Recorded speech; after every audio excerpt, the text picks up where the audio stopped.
All right, well, joining us now is Tennessee Congressman and member of the Foreign Affairs Committee, Tim Burchett, who joins us. All right, Congressman, your initial response, you were on this committee. Talk to us about your decision today. Anti-Semitic activity or speech has no place in the United States Congress, ma'am. We are, it's just beyond me that folks still think this way.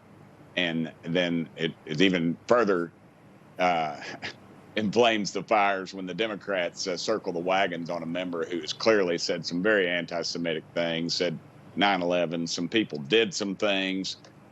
You know, this is ridiculous. It's totally ridiculous. The Democrats, they use the carrot and the stick very well. If the people don't get in line, they use the stick on them. They reward them with the carrot. There are several Democrat members who said early on that they would not vote to seat her.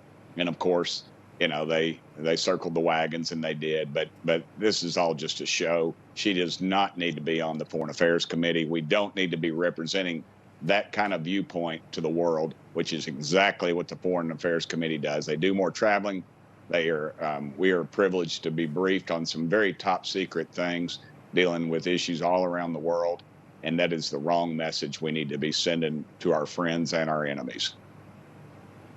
Speaking of the wrong message to be sending, Alexandria Ocasio-Cortez got out on the dance floor, otherwise known as the House floor today, and made it about race. Take a look.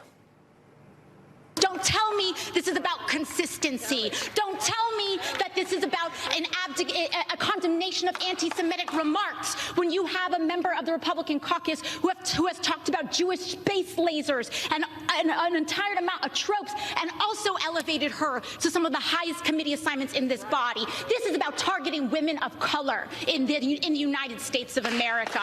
Don't tell me, because I didn't get a single apology when my life was threatened. Thank you.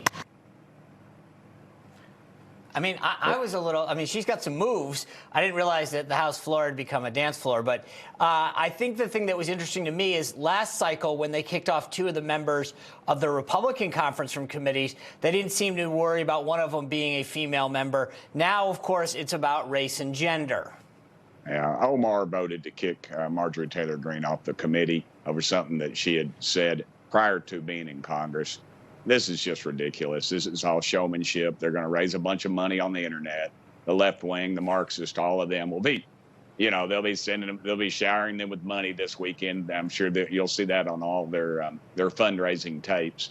But the whole thing is ridiculous. The American public knows what's going on. This is anti-Semitism at its worst, and it is just, it's not permitted. The United States Congress, and that viewpoint is not permitted. And today the Republican Party said, no, we will not stand for it. And granted, I know they're going to say it's a tit for tat, but you know, it's Congress. You open your mouth, you got to be held accountable for your words, and all the emotion and screaming and trying to raise up all these other issues that are non-issues is ridiculous, and the American public gets it. Let me ask you about this. I want to switch subjects because today the House passed a resolution to denounce the horrors of socialism. Most Democrats voted against this, and they're saying that this was just a show. There's no socialism there. I only have 30 seconds. Well, President Trump and his, they keep quoting President Trump, hadn't been in office in 3 years, and his State of the Union address that America will never be a socialist nation, and the entire Democrat caucus refused to stand up and applaud that. They are clearly... several of the Democrats side with the Marxist socialists of this world. And I mean, it's very obvious. And if you're not denouncing it today, it was an easy thing to do. They chose not to. Again, we're sending another message to the world that we in fact, endorse socialism. All right. Congressman Burchett, good to see you this evening. Thanks for being with us. Thank y'all for having me.